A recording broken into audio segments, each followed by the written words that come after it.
শপথ নিলেন ত্রয়োদশ জাতীয় নির্বাচনে বিজয়ী বিএনপির 211 জন সংসদ সদস্য।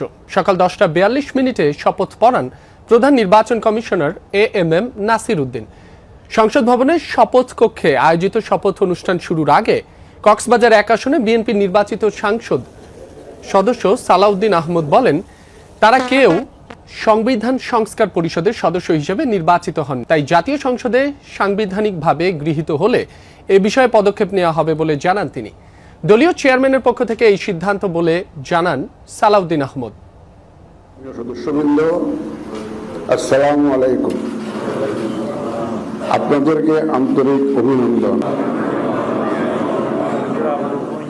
সংসদ সদস্য নির্বাচিত হইয়া শপথ বা দৃঢ়ভাবে ঘোষণা করিতেছি যে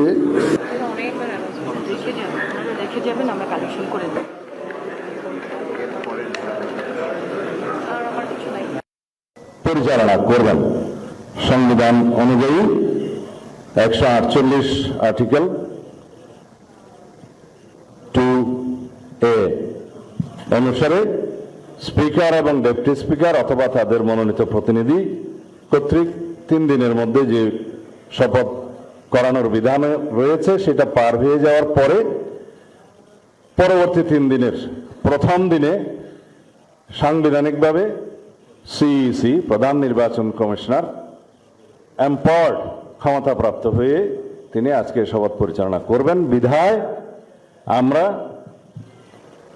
সদস্যদের শপথ পত্র বা ঘোষণাপত্র এই সাদাটাতে আমরা দস্তখত করব শপথ নেয়ার পরে। এখানে আপনাদেরকে বলা হয়েছে আমি ... জায়গায় নিজের নাম লিখবেন এবং এখানে সংসদ সদস্যদের আসন, জাতীয় নাম্বার এবং জেলার নাম্বার। সাপোজ আমার নাম্বার হচ্ছে 294 কক্সবাজার 1, সেটা লিখতে হবে। এখানে নিচে আছে নির্বাচনী এলাকার নম্বর, স্বাক্ষর এই জায়গায়। এর বাইরে আরেকটি এই স্কাই, এটা সবুজ না নীল কালার যে ফর্মটা আছে, এটা সংবিধান সংস্কার পরিষদ সদস্যদের শপথ ফর্ম।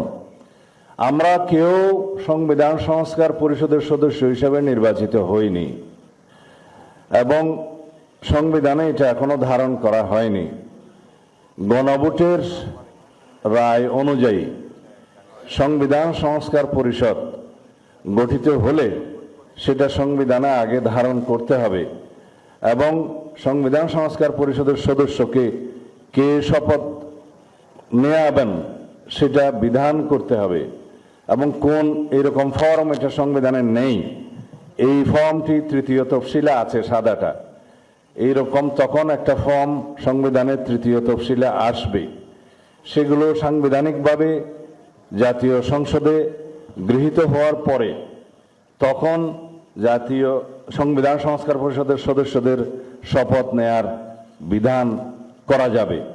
বিধায় আমরা এখন সাংবিধানিকভাবে এই পর্যন্ত আমরা এসেছি, আমরা সংবিধান মেনে এই পর্যন্ত চলছি এবং আশা করি সামনের দিনেও চলব।